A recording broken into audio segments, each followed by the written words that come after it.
May yahdillahu fala mudhillalah. Barang siapa yang diberikan petunjuk oleh Allah, maka tidak ada satupun yang bisa menyesatkannya. Wa may yudlil fala hadiyalah.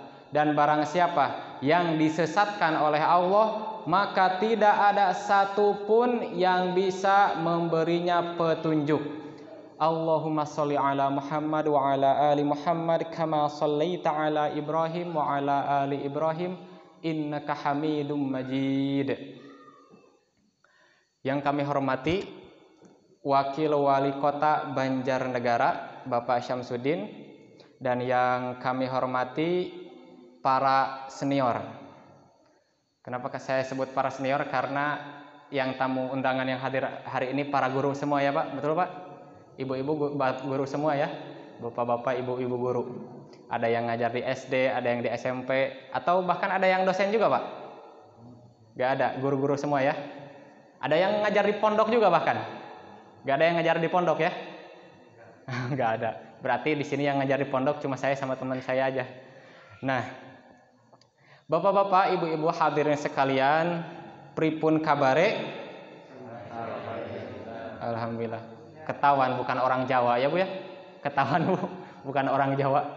Ya, alhamdulillah saya bisa bersilaturahmi ke masjid ini. Alhamdulillah bisa bertemu dengan Bapak Syamsuddin langsung. Dan karena tadi di pembukaan Bapak Syamsuddin sudah menyampaikan, kita santai saja ya. Kalau terlalu serius nanti saya lupa materi Bu. Jadi nyantai saja, kalau terlalu serius takutnya lupa nanti. Nah, kita akan membahas bagaimana supaya yang Ramadan tinggal berapa hari lagi ini Pak Bu? 11 hari lagi ya, betul? Nah, bagaimana kita bisa menjaga semangat kita nih di puncak, kita sini sudah mau memasuki puncak Ramadan akhir, 10 hari terakhir. Bagaimana kita menjaga semangat kita yang sudah lalu supaya terjaga di 10 hari terakhir? Kita menjaganya dengan cara mensyukuri apa yang telah lalu. Semua ketaatan yang telah kita laksanakan itu patut kita syukuri. Coba saya tanya dulu nih, bapak-bapak dan ibu-ibu hadirin sekalian, puasanya sampai hari ini lancar? Alhamdulillah. Taraweh lancar? Alhamdulillah lancar ya. Nah, itu kita patut syukuri. Sambil beriktiraf atau mengakui diri itu lemah. Saya tidak mungkin bisa berpuasa kecuali atas kehendak Allah. Saya tidak mungkin bisa taraweh berjamaah di masjid sampai hari ini kecuali atas izin Allah. Karena kalau kita lihat Bapak Ibu sekalian, dari seluruh penduduk dunia ini yang diberikan nikmat Islam dan iman tuh kita. Dan dari sekian muslim yang ada di Indonesia ini, atau mungkin bisa saya sebut muslim di Banjarnegara ini, dari sekian banyak muslim di Banjarnegara ini, kitalah yang dipilih oleh Allah melaksanakan puasa. Ada Bu muslim yang nggak puasa? Ada? Ada ya. Kita bisa berpuasa berarti kita harus mensyukurinya. Alhamdulillah dari sekian muslim yang berpuasa itu, kita dipilih sebagai orang yang melaksanakan taraweh berjamaah di masjid. Dan dari sekian orang yang melaksanakan sholat taraweh, kita diberikan kekuatan untuk duduk mendengarkan nasihat ini. Alhamdulillah. Kita patut mensyukurinya agar Allah tambah nikmat itu. La in syakartum la azidannakum. Jikalau kalian bersyukur, maka kelak aku akan tambahkan nikmatku kepada kalian. Jadi di dalam hidup ini tentu saja ada nikmat, ada ujian. Betul gak Bu? Betul Pak? Ada nikmat, ada ujian. Nah, kita menghadapi nikmat, gampang. Gampang kan Bu, betul? Menghadapi nikmat tinggal senyum aja. Senyum, bahagia. Tapi menghadapi ujian nih, tidak semua orang bisa tahan. Tidak semua orang bisa tahan ujian. Makanya kita harus tahu bahwa ujian yang menimpa kita ini adalah bagian dari takdir Allah. Dan Allah ingin menunjukkan kepada kita bahwa Allah itu Maha Kuasa. Terserah Allah aja.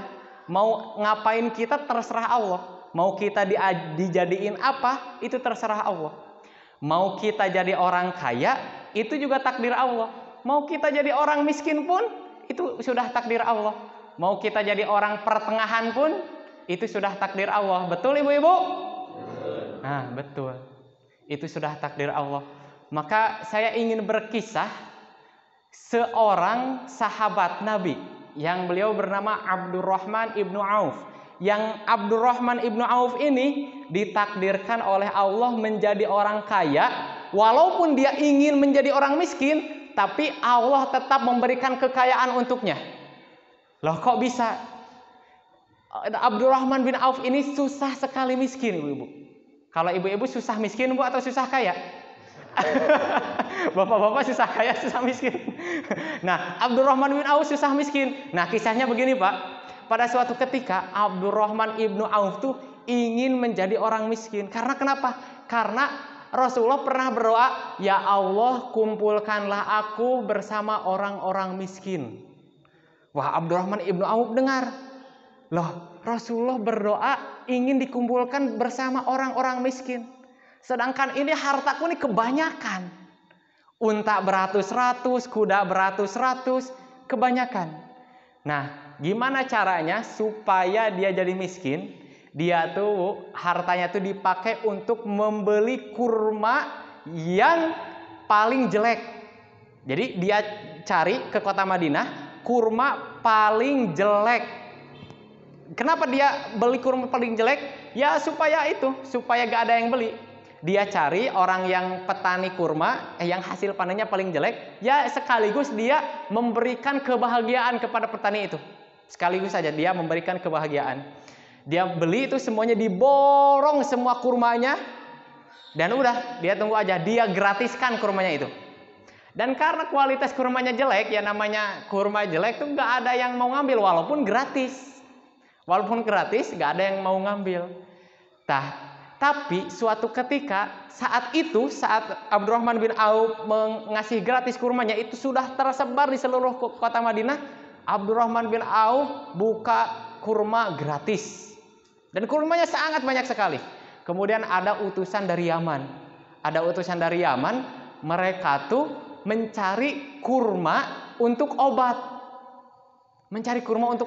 Dan kurmanya tuh harus yang jelek. Diumumkanlah di kota Madinah, nih ada utusan dari Yaman nih ingin nyari kurma yang jelek. Terus orang-orang sudah tahu, gak ada yang punya kurma kayak gini kecuali Abdurrahman bin Auf. Maka dia datang ke Abdurrahman bin Auf. Abdurrahman bin Auf, ini saya sudah gratiskan katanya. Gak, kami gak mau gratis, kami mau bayar nih. Dikasih 10 kali lipat. 10 kali lipat harganya. Jadi tambah kaya lah Abdurrahman bin Auf. Dan itu karena berkah apa? Karena berkahnya ternyata doa Rasulullah. Karena Rasulullah pernah mendoakan Abdurrahman bin Auf, barakallahu laka fi malika. Semoga Allah memberkahimu di dalam hartamu.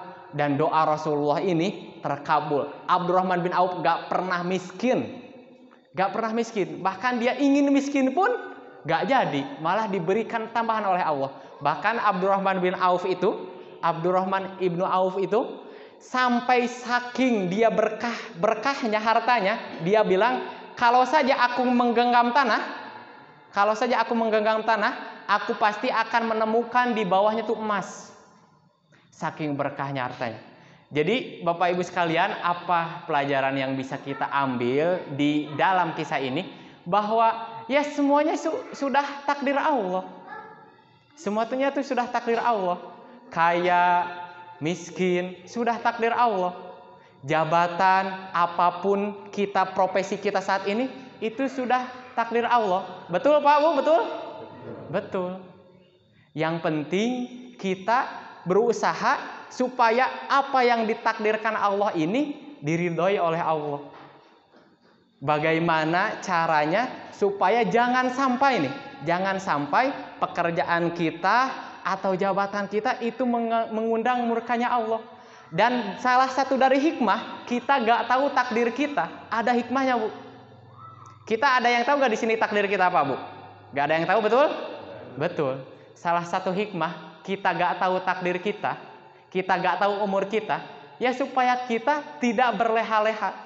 Supaya kita tidak mudah berbuat kemungkaran, berbuat dosa. Coba kira-kira nih, kalau bapak-bapak atau ibu-ibu tahu, ternyata ajal bapak ibu tuh tertulis 60 tahun.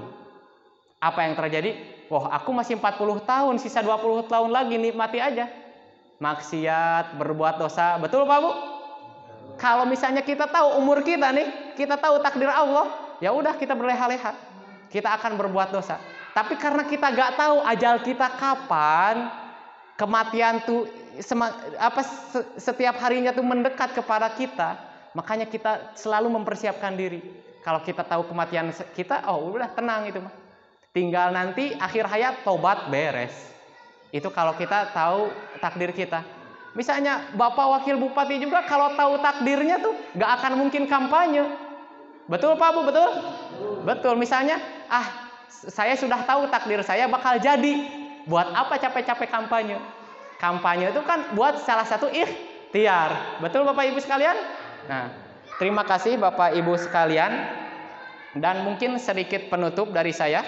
Saya sebagai pendatang, karena ini Ramadan pertama saya di Banjarnegara. Ini tuh Ramadan pertama saya di Banjarnegara, Bapak Ibu sekalian. Saya asli Garut.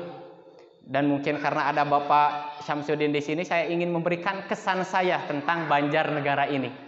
Jadi memang saya melihat jamaah umat muslim, kaum muslimin dan muslimat di Banjarnegara ini sangat semangat, Pak. Sangat semangat taraweh, ibu-ibunya apalagi nih. Saya semenjak di Banjarnegara ini jadwal ini padat sekali, Bu. Semenjak di Banjarnegara aja nih. Sebelumnya jadwal saya belum pernah padat kecuali di Banjarnegara. Apalagi terutama di desa Pasugito, Desa Binorong, Kecamatan Bawang. Saat kami bertemu dengan kepala desanya, alhamdulillah, beliau mempresentasikan program selaku kepala desa. Beliau ingin bercita-cita mempunyai program itu, ingin memberantas buta huruf Al-Quran di desanya. Wah, saat itu selesai beres beliau presentasi, saya langsung menyampaikan dukungan saya. Itu kepala desa Binorong, Kecamatan Bawang. Dan mudah-mudahan semua desa di Banjarnegara ini semuanya gak ada yang buta huruf Al-Quran. Amin. Amin. Amin. Jadi bapak-bapak ini yang telat, pokoknya lebih baik terlambat daripada tidak sama sekali. Betul Pak? Betul.